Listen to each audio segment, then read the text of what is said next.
My name is Juliana, and I'm from the Singapore Tourism Board. I'm the Assistant CEO of the International Group, and it's so lovely to be back in London after a number of years. On behalf of the Singapore Tourism Board, I would like to welcome you to the Singapore REIMAGINE Global Conversations London edition, organized in partnership with Intelligence Squared. For some time now, the future of global travel has been uncertain, though I'm heartened that we are starting to see some green shoots after the headwinds of the last 2 years, and Europe is at the forefront of this travel recovery. Reshaping the future of global travel cannot be a solo effort. Thus, the Singapore Tourism Board has created the Singapore REIMAGINE Global Conversations Forum Series, which aims to be a global platform for business leaders across and beyond the tourism industry to come together, share perspective, exchange ideas, and explore opportunities for collaboration. As many of you would know, while Singapore is small, we are big on ideas, passion, and possibilities. Through platforms such as this Global Conversations, we look forward to charting new paths with both local and global partners so we can all recover and emerge stronger from the pandemic. This Global Conversations series started actually in September last year, focusing on the theme of reimagined experiences and the heightened needs of travelers in a post-COVID-19 world. Similarly, our first debate today explores who the modern traveler is, and as the world emerges from the pandemic, how the travel experience in major cities such as New York, Singapore, and Tokyo will continue to appeal to these travelers. Of course, I'm hoping Singapore comes out top in this debate, but I will leave it in the good hands of Juliet. We are happy to welcome 3 city champions who will be debating passionately for their chosen cities across multiple categories.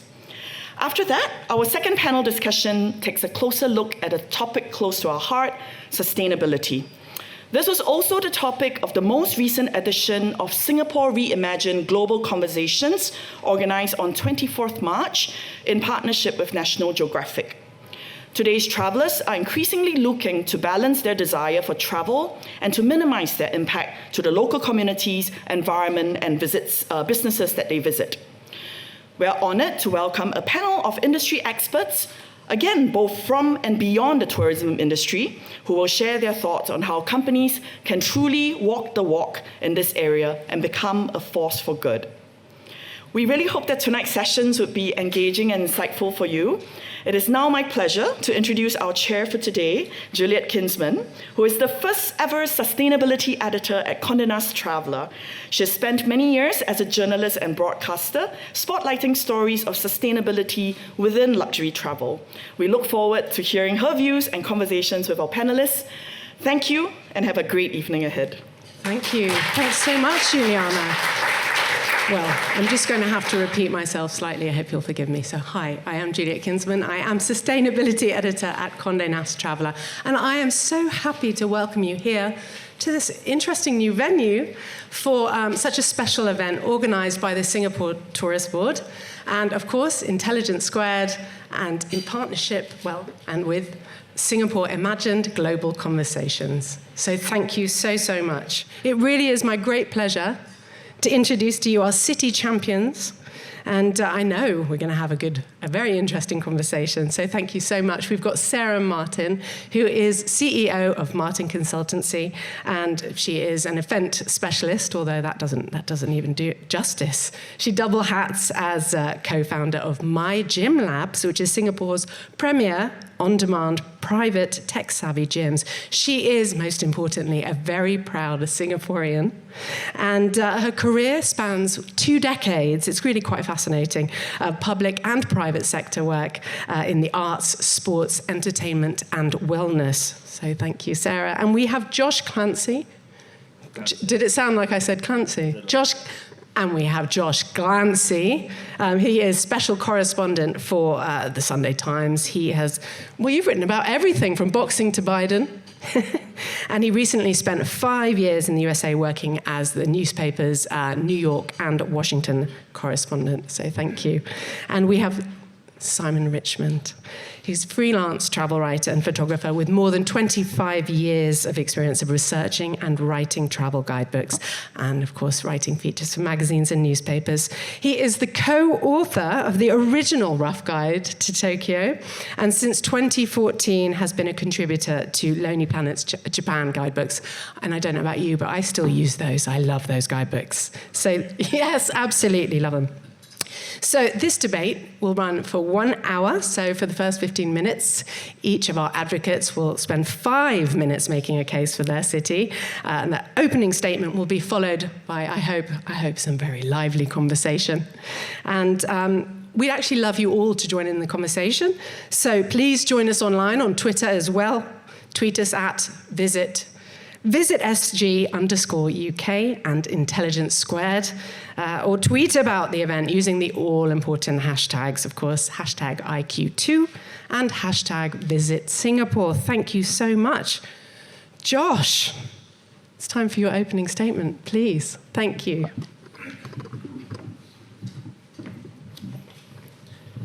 Hi, everyone. I hope you can hear me. I don't have any slides, so you're going to have to use your imagination, and I'm going to have to use the best of my words. New York. Jimmy Breslin, possibly the greatest journalist about New York of all time, once said, if you leave New York, you ain't going nowhere. And what he meant by that is New York really is the city of cities. It is the capital of the world. And every New Yorker believes that to be true. In fact, they believe it to be true so much they rarely ever bother leaving.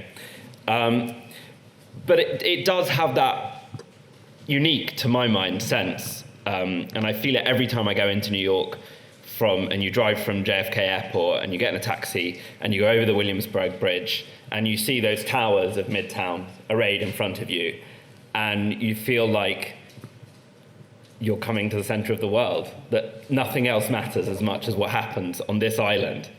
And so I thought I'd just lay out to you a few points about what I love about New York. And I think the first point probably is its geography. The density of New York is critical to its power, its charisma, its identity. So more happens on one block in New York than really, half a suburb of London. It is so packed together. It goes up so high into the sky. And I think a lot of that is about the way Manhattan is this small, long island, and the way it has the water, the rivers around it, the East River, the Hudson River. So I think New York is very blessed with its geography. But really, what New York is its personality. It's the charisma. It's this sense that, to misquote Frank Sinatra, that it's New York's world and the rest of us just live in it. They're funnier than us. They're louder than us. They're more creative than us. You go to New York to make it, because if you can make it there, you can make it anywhere. And that really is the ultimate test. That doesn't mean life in New York's always fun. In fact, it's often exhausting. Every day can feel a bit like an exam. But when you're up, you really are up. And when you're down, you just sort of cry to yourself over a beer and, hope tomorrow will be better. But it really is... It is a city that you can just soar, and you can feel like you're absolutely operating at your highest possible frequency. You feel like a good day in New York, you will do more, see more, speak to more people, have more sort of excitement in your life than you could really pack into a week or a month anywhere else. So, personality. I can't really talk about New York without talking about its food, which is... still the gold standard, really. And what's special about New York is, it has the fancy restaurants, the great dining palaces and French brasseries. But what's special about New York food is actually what you find on your average street corner. The average standard is just so incredibly high. The pizza slice joints, the dumpling joints. It is a city that is utterly passionate about food from top to bottom. There are great restaurants in London, but I venture to say, your average pub grub is still pretty mediocre here. That's just not true in New York. Everywhere really punches very highly. The other thing we were also talking about was attractions. Well, I don't really, you've seen the fridge magnets. It has the best tourist sites in the world. It just does.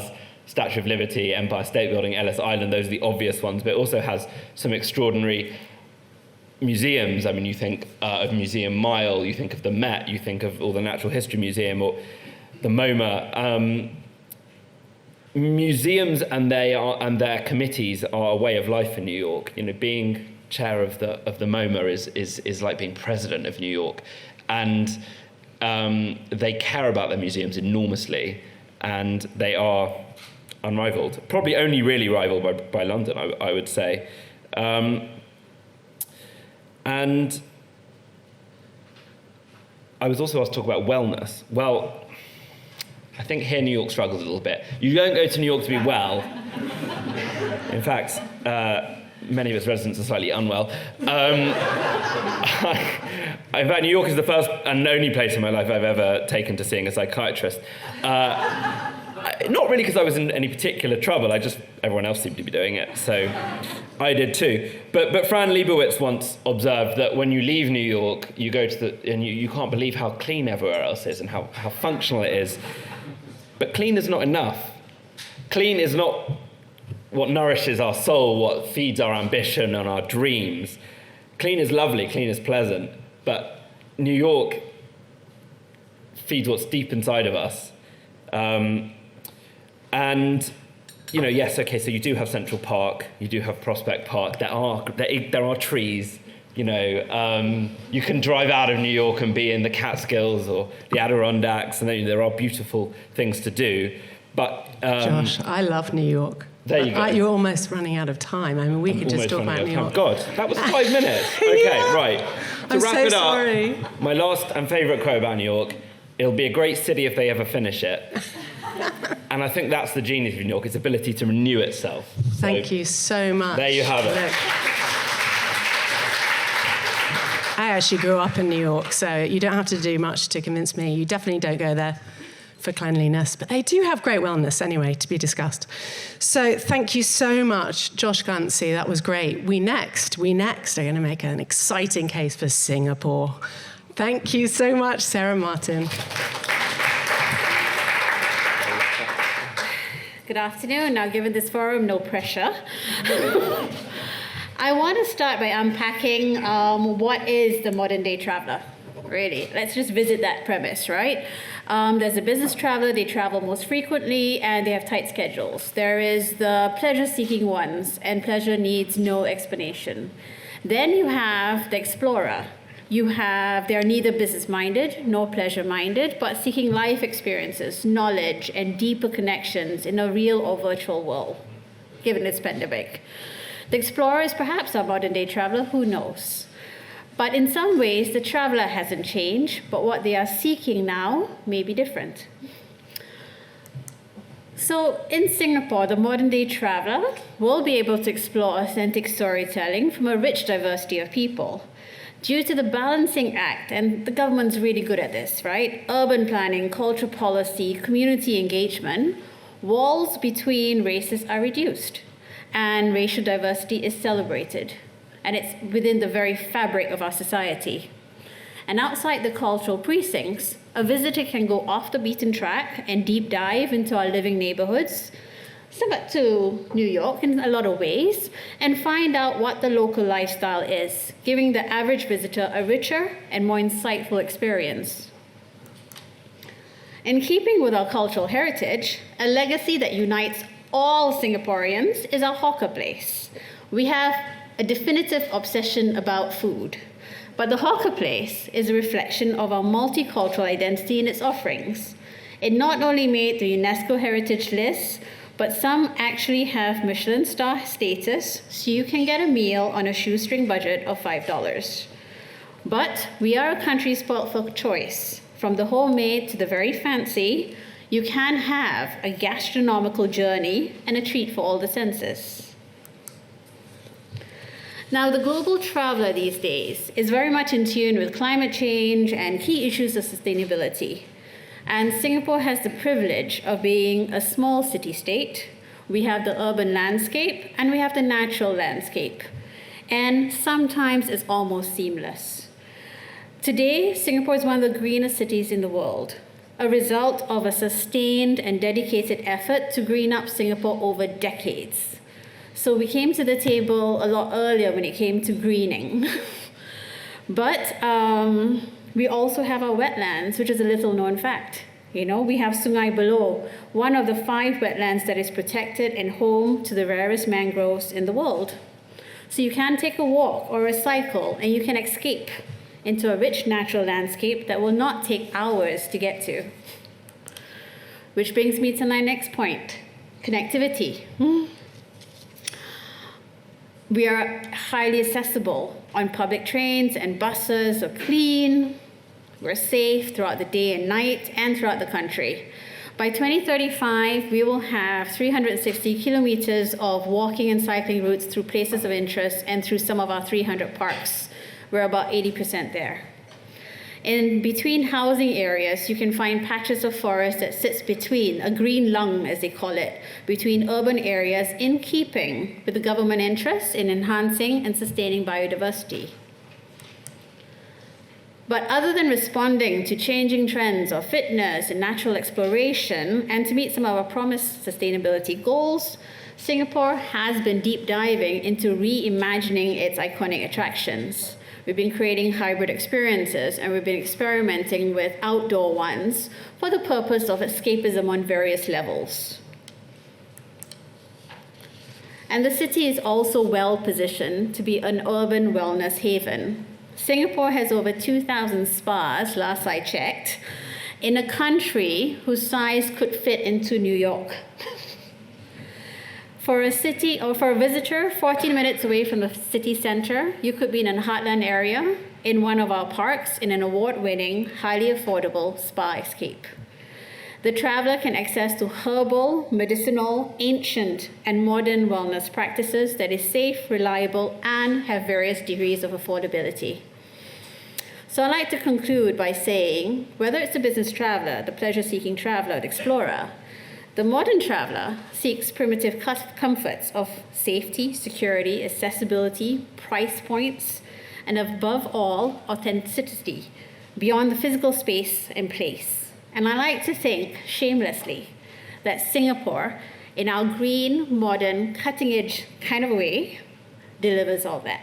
Thank you. Wow, I didn't even need to yank you off. I don't know how convinced you all are, and I'm not here to sway this debate, but I am going to just add. 2 of my best friends from university were from Singapore, so I've spent a bit of time there over the years. And I remember thinking, wow, if I ever have kids, I'm sending them to Singapore to be brought up. They're so nice. You didn't talk about the people, and that genuinely, that's what I love about Singapore. So thank you so much. Now we're gonna turn to Simon Richmond to hear about Tokyo. How does Tokyo measure up? Thank you so much.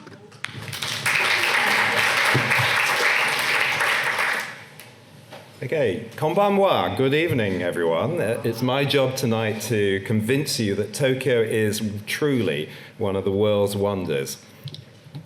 Start off with one of my pictures here. So it's a place of man-made spectacle, intriguing traditions and customs, astounding natural environments, a history and culture of over 1,000 years. So when people think of Tokyo, you often think of this sort of very densely packed city, covers 2,200 square kilometers, central 23 wards are home to 40 million people. But it's actually much bigger than the ultimate megalopolis, a survivor of earthquakes, typhoons, horrific fires. It's a place of forests, lakes, farmlands, and 11 inhabited islands, including the one you can see on this picture, the Ogasawara Islands, 1,000 kilometers south of Tokyo. You can be on a beach like this, and you can still be in Tokyo. It is the headquarters of one of the world's most dynamic and innovative economies. It is a bastion of traditional culture, beautiful aesthetics in tune with nature. So what can you see there? Well, I'm going to choose just a couple of sites. When people think of Tokyo, they often think of the Shibuya crossing, the Shibuya scramble. You know, thousands of people, every time the lights change, flowing in rivers across this crossing in Shibuya. This is the site that you want to see when you're in Tokyo. And you know, Shibuya has been going through a massive reorganization and redevelopment in recent years. But also, I would urge you to go to the the traditional side of Tokyo, Asakusa, where you can stand underneath this enormous paper lantern in Sensoji, a temple that was established in AD 628. And exploring this area, you will get to see the old Shitamachi, the low city of artisans, geishas, where people really enjoy themselves when, basically Singapore and New York just didn't exist.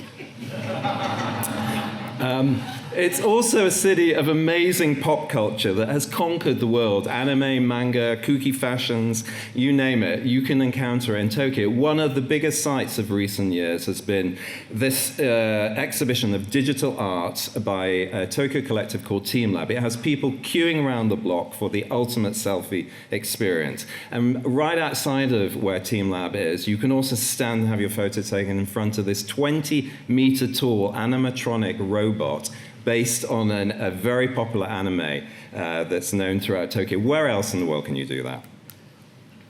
But also, where else in the world can you take part in the festival practically almost every day of the week? There's something going on in Tokyo. They're often connected with shrines and temples. And then what about the cherry blossoms? World famous, but they're not the only seasonal activity that you can go to Tokyo for. There are fireworks in the summer.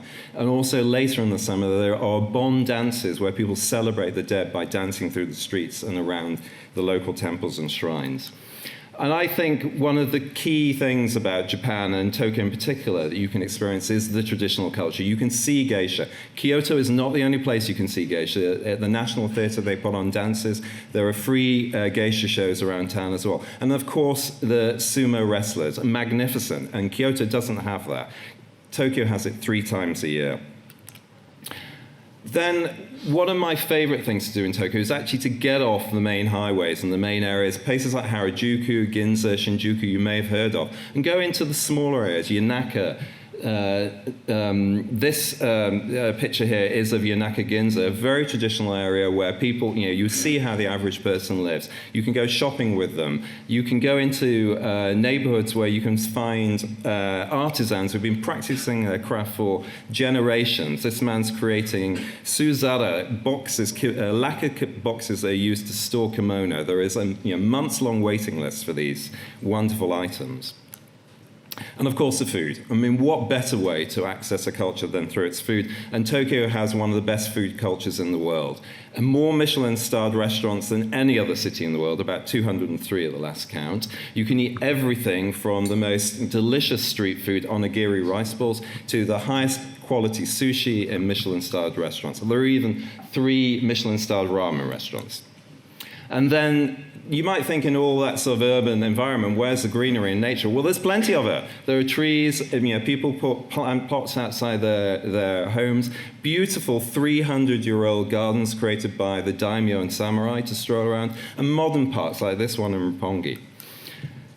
Wellness. Well, the Japanese have sort of perfected a culture of wellness. They live on a volcanic set of islands, and they dig deep into that volcanic to get the thermal heated waters. And bathing is a real culture that you can access there. And an onsen in a sento are just a public bath. Another way is to take part in a tea ceremony, the ultimate meditative experience, a way of calming yourself and just sort of taking in the moment and enjoying beautiful green tea in a great environment. And then finally, getting around the city is an absolute pleasure. There are subways everywhere. There is the waterways. It's right by the sea. And one of the great things to do is to get in a boat designed by a manga artist and sail down the rivers to encounter Tokyo. And just the last thing I'll say, Juliet, before you hustle me off the stage, is Tokyo truly is the ultimate city. It is whatever you want it to be. Go with the flow, and you'll find yourself transported to a truly magical and unique place. Thank you, Simon. Wow. So that's a lot to think about. Singapore's very brave, pitting itself up against New York and Tokyo. So I don't know what you summarized from that or what you pulled out. I'm thinking, wow, New York brimming with charisma. Absolutely. Not as much as it used to back in the 70s. But London. No, I'm just kidding. No one's talking about London. Let's shout out to London. No, Singapore. Wow, for me, nature, that's what's really speaking to me. So excited. I mean, a city with that much nature in it. And Tokyo, so many people. So thank you so much. Please think about your questions, what you'd like. Fire those at us after we've chewed over what's been discussed. I'm going to throw at my panel. So what do any of the other cities have that you wish your city had? So Josh, what jumped out at you? Right, so I think for Singapore, I'd probably pick the night markets, which I visited when I was about 18 and was just blown away by. I was used to London, where everything closes at about 11, or certainly used to. So just the ability to, just the kind of vivid, fascinating. I did eat some frog porridge, which was quite regrettable, but... yeah, frog's leg porridge, exactly. And then Tokyo, we were talking about earlier about the karaoke. I'm a really, really, really big karaoke ace.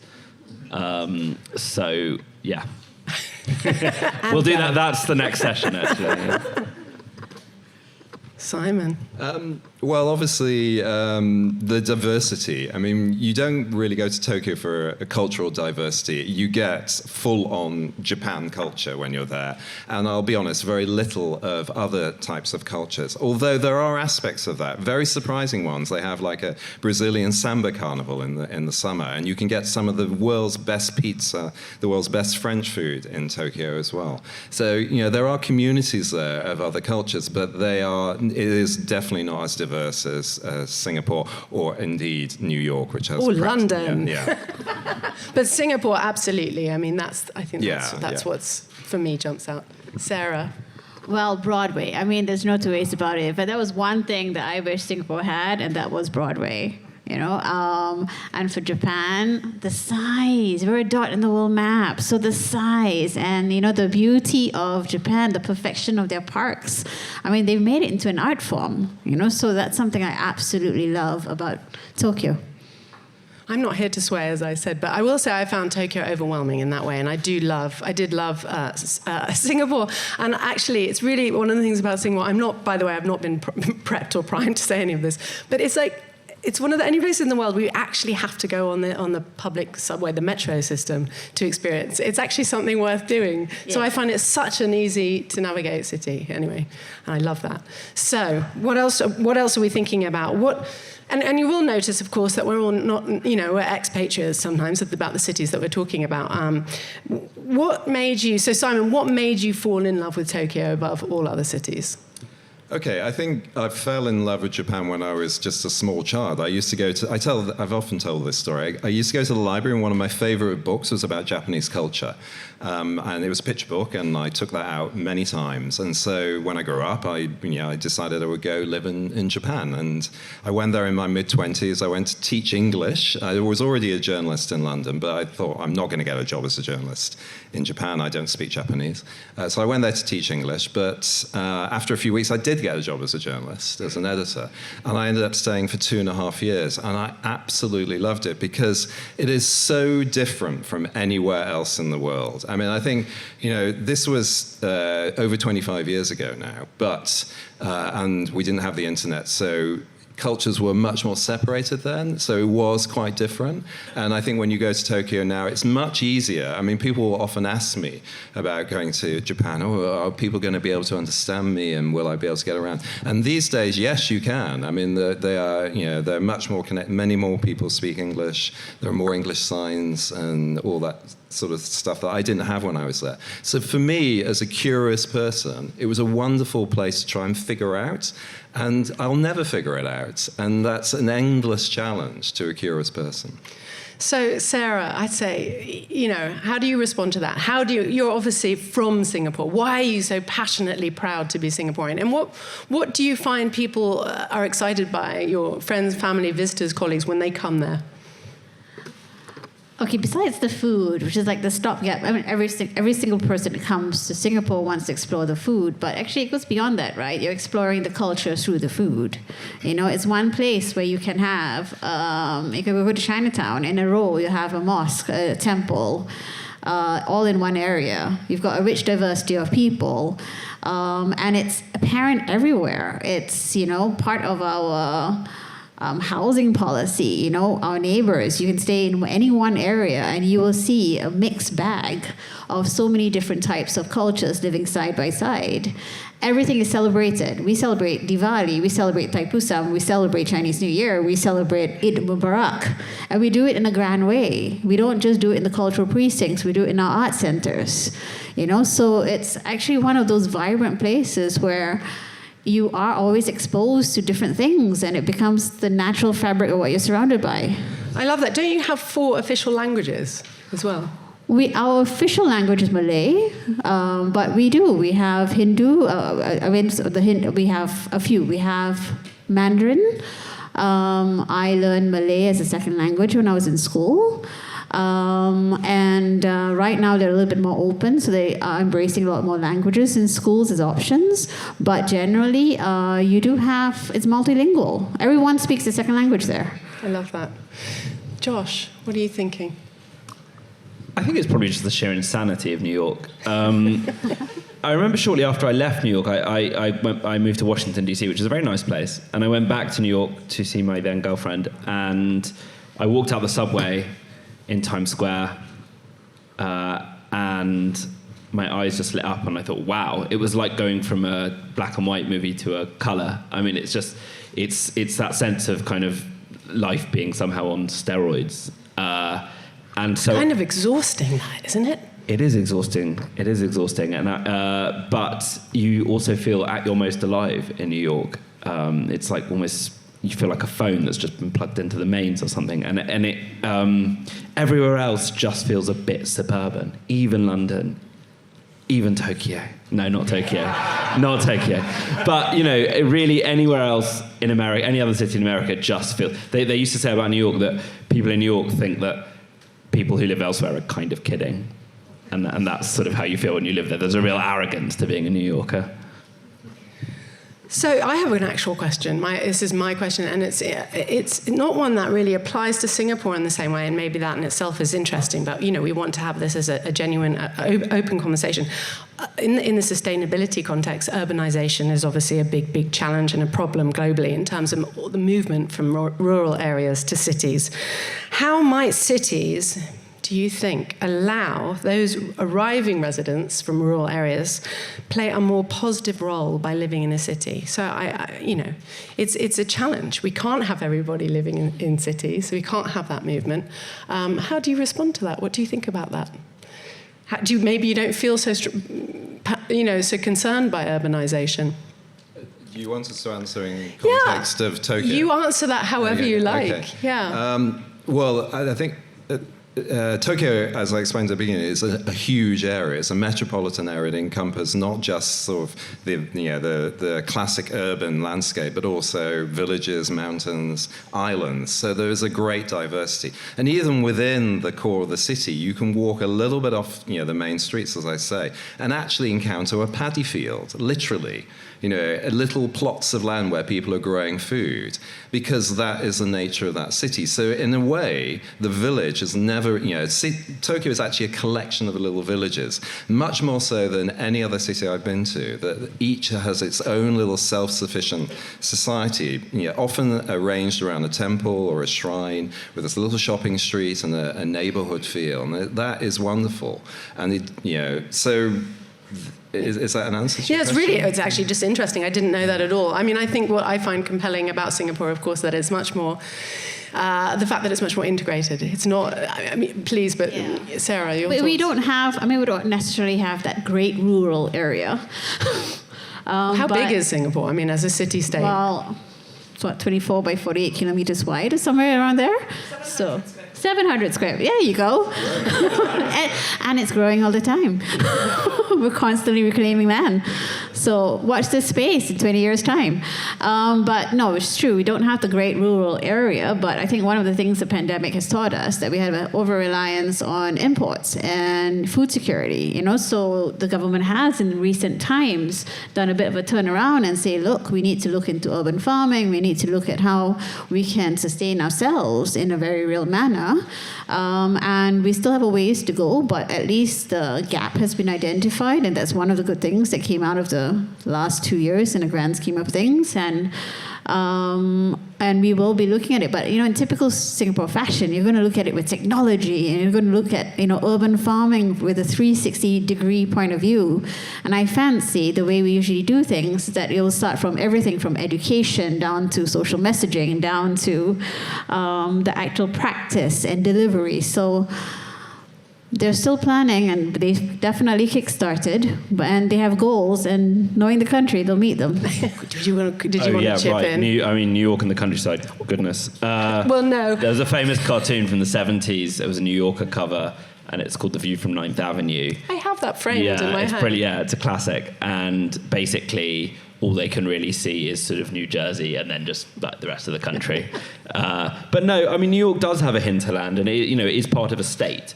And you have the Hudson Valley, you have the Catskills, you have the Adirondacks. New York State is enormous and very rural and very different, but the two are connected and do have a close relationship. And you can feel that as you drive out of New York into the Hudson Valley, and the whole country opens up, and you imagine, what those early settlers and merchants would have felt in the 17th century when they did those journeys, or 18th century, and so there is a hinterland, but I'm not sure how much attention anyone pays to it. And I think we've had the reverse trend with New York during the pandemic as well. A lot of people have actually left the city and moved out, so that's been a different movement or flow. Yes, so thank you so much. Please. And other people, please, difficult questions, throw them at us, so keep thinking. Thank you. Hello, Martin Barrow. Thank you all for your updates on your wonderful cities. I'm afraid, Josh, of course I know New York, I've been there, but the cities I really know are in Asia, because I lived there for 35 years. In fact, I walked to Singapore when I was 18 years old. London to Singapore, it took about 14 months, I think. Backpacking. Walking is a bit of exaggeration, backpacking, but it was wonderful. I lived in Japan. That's why they call it a walkable city. Tokyo 10 years, and in fact I've just been in Singapore for Christmas for 2 weeks, had a wonderful time in the parks there. I have a granddaughter there, so it was wonderful to be back. The only place I've been back in Asia, and I'm longing to go to everywhere else, including Hong Kong, where I was chairman of tourism there, and I do a lot with Japan. I'm an honorary thing called a Visit Japan ambassador. Now, all of you talk wonderful things about your cities, but how in moving on from COVID do we build the teamwork so we all work together? And it's not just cities, but countries and sectors too. The hotel industry, the airline industry, we've all got to work together under what I call the branding of TECH, T-E-C-H. Teamwork, engagement, collaboration, and harmony. And we've got to all work together to rebuild travel and tourism and give the confidence to everybody. Thank you. So yes, that's a big question, a great one. And words I love to use are always co-competition, so cooperation between competition. Let's call the destinations, not competition, or co-opportunity. So here we are. How do these destinations, thank you so much, work together to, sorry to borrow the Tory phrase, but the one build back better. But how do we do that? Sarah? I think on the political front, a lot of that's happening. There's a lot of talks going on about how all the different countries can coordinate a little bit better. And I think, especially in Asia, I can't speak for the whole world, but I know that there were a lot of coordination with the borders opening and how we can aid and abet the whole green lane and tourism. And but I think I'm not too sure whether or not we're at a place where we're actively going to we're going to have that level of cooperation between countries per se, because there is and has always been a healthy rivalry in Southeast Asia. In the grand scheme of things, and it's a hard one. It's a hard one for, I think, the entire tourism industry to coordinate and come together. Mind you, Singapore's really good at organizing things. Well, and modeling things. Like, as you said, you are innovating and there's tech, and you're showing how a city can function in a fresh way, in a new way. So I think always modeling and open sourcing that, or Yeah, I think you can learn lessons from what everyone is doing, and take on board what are some of the ideas that are coming out. But to cooperate on such a massive level, I think that's near impossible. I'm going to ask you, Josh. Come on, new United Nations. I think that America, in terms of travel, was a disaster during the pandemic. They had this ludicrous travel ban that went on far, far too long, and I wrote various incandescent pieces about it that no one listened to. But, it can be a very insular place. I think with America, you have to appeal to the better angels of their nature, as they say. So to try and tease America out into the world. And the campaign against the travel ban was a good example of that. It was a kind of unified campaign with the airlines and travel companies in America and people who weren't able to travel back and forth, who were apart from their families. And eventually it got through to the Americans, mainly through diplomacy, the embassies, the French embassy, the UK embassy, that actually they were really upsetting people and they hadn't noticed, and they should care about it. So I think to get America to cooperate is about appealing to their more cosmopolitan nature, which is there. I also just think, after 9/11, we saw all this kind of security theatre. Some of it was needed, much of it wasn't. I think with the pandemic, we have a lot of hygiene theatre in airports. Again, some of it needed and some of it essential, some of it not. I think we've got to make a real point of not just letting things exist just because they have done. I think we need to chip away at the stuff that isn't useful anymore. We learn more and more about things at COVID every day. I think we need to make sure that we're smart and flexible and don't just get stuck in these ruts, which frankly at the moment make travel a bit of a headache for a lot of people. Yeah, well, thank you. I mean, I think, global challenges would require global participation together. Are there any other questions? We can open up to some more. Did you feel strongly, Simon, you wanted to comment? Did you have the answer? I most certainly do not have the answer to that question. And unfortunately, Japan is still closed to the average tourist. Any tourist. Wow, really? Yes. They have not opened for tourism. You can go as a business traveller, but not as a tourist. So they've taken an ultra-cautious approach to this.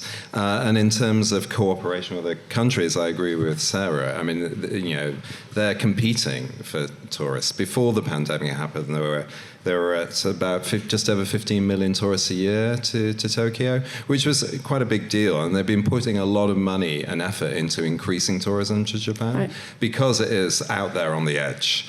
And it is an effort for many people, particularly from Europe or from America, to get there.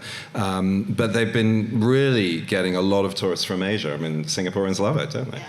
And even the people in Singapore and tourism told me they love it. So that's one way, is supporting each other through in terms of tourism and travel. And we have another. Thank you so much. Question. Hi. Just to say, don't forget, you can all tweet us. Anyone who wants to tweet us, please comment using the hashtag IQ2 and hashtag Visit Singapore. Bring us your question. No, thank you. And thanks, everyone, for a very interesting conversation, if not very entertaining at times. But I have a question. At times, we can do better, guys. You got me. It's directed at Simon, but it would be great to open it up afterwards. So I love Japan. I spent just a year there studying abroad in Tokyo. And before I challenge you on something, I'd like to say what I love. Okay. The juxtaposition between the modern and the traditional, it's beautiful. I don't think you can have that in any other city where they're side by side. And I think that the cultural resilience against modern life is something to really commend. Having said that, when I travelled and stayed in the city, it was quite difficult to feel at home. There is perhaps a sense of insularity about living in Tokyo. Where were you living in the city? Waseda. Waseda, okay. Oh, you were at university there? I was at university, yeah. And I know that this is a feeling that's perhaps echoed across. So really, how does the modern traveller break into a city with such a huge city, in the perspective of wellness, which we're talking about now? Yeah, it's a tough one. I mean, part of the attraction for me, anyway, and it won't be an attraction for everyone, is that sort of mysteriousness, that unknowability of Japan, that it really is other. And I mean, there's a lot that is familiar because Japanese culture has been tremendously successful. It's soft power. You know, the anime, the manga, movies have just, you know, pop music, fashion, as I say, have gone global. So people come there and they feel they know it. And there's a lot that does feel familiar. And then you realize, oh no, it's actually very different to a Western style culture indeed. And you can feel sort of excluded. But, you know, I would just approach that with a curiosity, and I found the Japanese people always extremely polite and welcoming and hospitable. To me, I'm sorry if you felt differently. No, I don't mean to think that, but no, I hear what you're saying. Yeah, and I think, you know, what I tried to communicate in my presentation was that, as I said, the Tokyo you see, it's up to you. Whatever Tokyo you want, it's out there to find, and you just step a little bit off the highway and you might find what you're looking for, or you might find something completely different that surprises you and delights you. Thank you. I think that's true, isn't it? It's pros and cons, and I think I experienced that in Tokyo too. I'm told that if I'd gone there with someone who was from there, I would have experienced it very differently as an outsider. And I think with New York and Singapore, you can probably throw yourself in. You don't need to know somebody who lives there or is from there. It's more accessible. So some people will find that appealing, some people won't. But I think that's great. I'm pushing myself here, but I would say buy a guidebook. You know, it'll help you. Read it before you go. Try and understand a little bit about the culture you're going to. By the way, I still read actual paper guidebooks. I really do, cover to cover. I just travelled from London to Lisbon by train, and there's nothing like them. You don't get the same experience online, honestly. So, other questions, please, and do ask more difficult questions. We've got one more. Thank you so much. Hi. Two things. Could you talk about the importance of unexpected kind of serendipity moments versus predictability in making a city great? I think you have very different examples, especially between New York and Singapore. And also a little bit about the role of density and how it has kind of challenged these cities into becoming what they are. Who would like to answer that? Yes, Josh. There's a much-loved movie about New York that I actually don't know very much called Serendipity, but I think the fact that it exists is quite revealing. It is a city that thrives off the spontaneous. I think partly it's a willingness to just strike up conversation at a bar and see where the night leads you, and there is that sense of possibility. And I think actually, in a funny way, that spontaneity and density are kind of connected. You can just walk out of your apartment and walk into a dive bar 1 block away and have an experience, an unusual encounter, something you didn't expect. And I think the two connect there because it's so dense. You don't really even have to think about where to go a lot of the time. It's a grid. You just kind of let the city sweep you away. So but I do think it's. And London, on the other hand, is, I would say, a harder place to have a spontaneous time, particularly since COVID, because everything's booked up years in advance. But, you know, as a culture in Britain, we're a little bit standoffish. I think we all look a little bit horrified if someone talks to us that we don't know. We can be friendly eventually, but it's true. But I think New York certainly lends itself to that conversation. It also helps, frankly, certainly as an English person, that they do sort of speak some sort of type of English. Sarah, how would you respond to that? Because I've heard Singapore described as the Switzerland of Asia, and we know Switzerland likes to stay on time, very organised. How does that translate? We're very neutral. No, but we've to be quite honest, we've got this whole Asian hospitality, right? So if you do engage with somebody, they truly welcome you, and they will welcome you into their homes, and that's the kind of engagement you can potentially have in the country, which is quite different for a few other cities, where there will be a barrier. I met you at the restaurant, that conversation, that relationship will stay at that restaurant. The chances of you being invited to somebody's home is very high. Right. Okay. Well, that's again about the do you feel at home. That's lovely. Did we have time? I'm so sorry.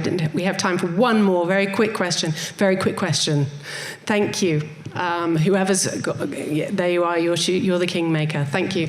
So we have one more question, and then don't forget we've got 1 minute closing statement to each of you to make a case. So thank you very much. What's your question? Just really quickly, we've all been very positive, and that's lovely. I would each like to know, each one of you must have gone to a city that you never ever want to go and see ever again. Which is a place that you just would be, you would just be delighted if you never ever got an air ticket there ever again. That is a great question. I'm going to have to process that for a minute. Because I'm from the Sunday Times, I'm going to direct that to Josh first. Thanks, John. I would say Salvador in Brazil, mostly because I got a gun put to my head and all my stuff stolen, and I've never been massively inclined to go back. So sorry if there's any Salvadorians in here. I'm going to say San Juan. I've just been there in Costa Rica. Really sorry. I absolutely love Costa Rica. San Juan has got nothing to speak for. Honestly, anyway, so there we are. Sorry. That's mine. Simon, quickly, who are you going to throw completely? Yeah, I mean, back in the 1980s, a long time before I was a travel guidebook writer, I had a holiday in Indonesia, and it was a lovely holiday. But the last day we spent in Jakarta, and Jakarta was a real hellhole at that time. I'm sorry. But I'm sure it's improved enormously. In fact, I've actually sort of written a guidebook to Jakarta since. It has improved. No, I don't. Yeah, I think. But in 1980s, it was no good. You sit in traffic a lot of the time. It's notorious for that. Sarah, so yeah, okay, one. And then we're going to have one more question. For me, my first encounter with India, unfortunately, was when there were the riots going on. And other than that, the fact that it took me, Delhi. And it took a phenomenal. I think the juxtaposition of the congestion and the ability or the challenges of moving around and the air quality quality. Sorry, so I must say, I mean, I'm not. I've been back a few times, and they made some very, very small strides.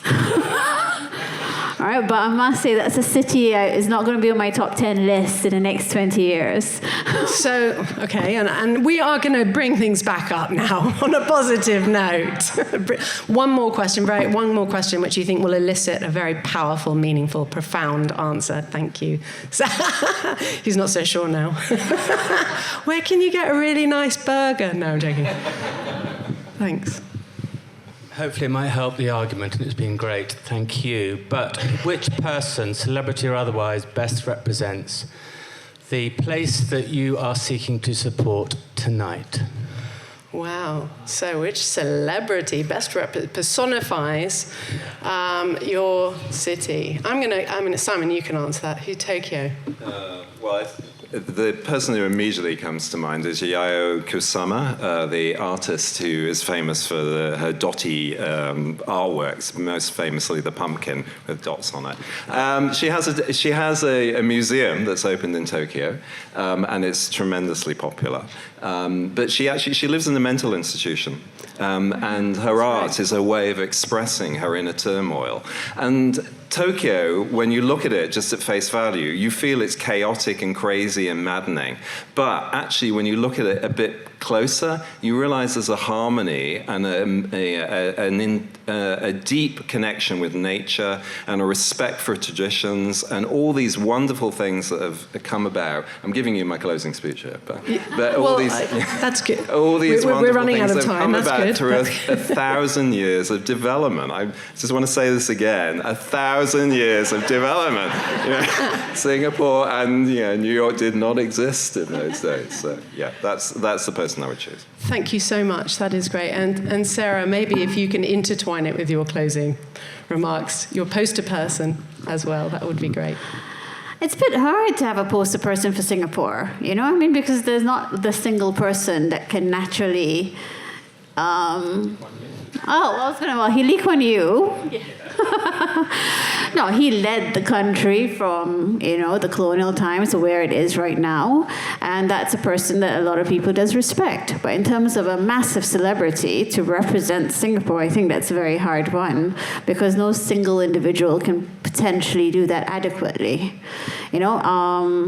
Because and I'm going to weave my closing statement here, we are a cultural hotpot. We have a cosmopolitan outlook. We are constantly evolving. We are a young nation. We have not arrived. We're getting there, and we think we're getting there, and we're constantly experimenting and innovating. And for us, it's a journey. And I think everyone who comes and keeps coming to us will see different aspects of Singapore. Thank you so much. Absolutely. Josh? Well, one obvious answer is Donald Trump. Oh no, we can't end on that. But I'm not sure that's going to win me the debate. Let's make Singapore great again. I'm not sure that'll win me the debate. I might say, there's so many celebrities. I might say actually the notorious B.I.G. Biggie, who was the real sort of scribe of New York. And if you want to really sense the kind of energy and the power of life in that city, I think the lyrics and music of Biggie. So put that on your way home. Look, if this was 100 AD and you were saying where were you going to live in the world, you'd live in Rome. But it's not. It's 2022. You should live in New York. It's the center of it's the place to be. It's hard. It's challenging, it's expensive, it's dirty, it's loud, and it's the best city in the world, and it ain't even close. Wow, thank you. Well, thank you so much. There's a lot to process there. I will just also add, I don't know how many of the English people know Nadia, who you would have seen in the video earlier, in terms of as a celebrity. She actually, for me, represents Singapore. I'm biased because I lived in the villa next to her in Bali because both of our girls went to the Green School together. So for me, the fact that she's very progressive, she also practices, I actually studied Buddhism. I didn't study, I just did some courses with her, really, honestly, don't test me. I would say for me that was a really nice representation of the global citizen I think that we all want to be, which is really, I think, a really important image of how we should all be thinking. So thank you so much to our panelists today. So many thoughts, and thank you, Singapore, for hosting it. 15-minute break, canapes, chat, debate amongst yourselves. Thank you so much to everyone.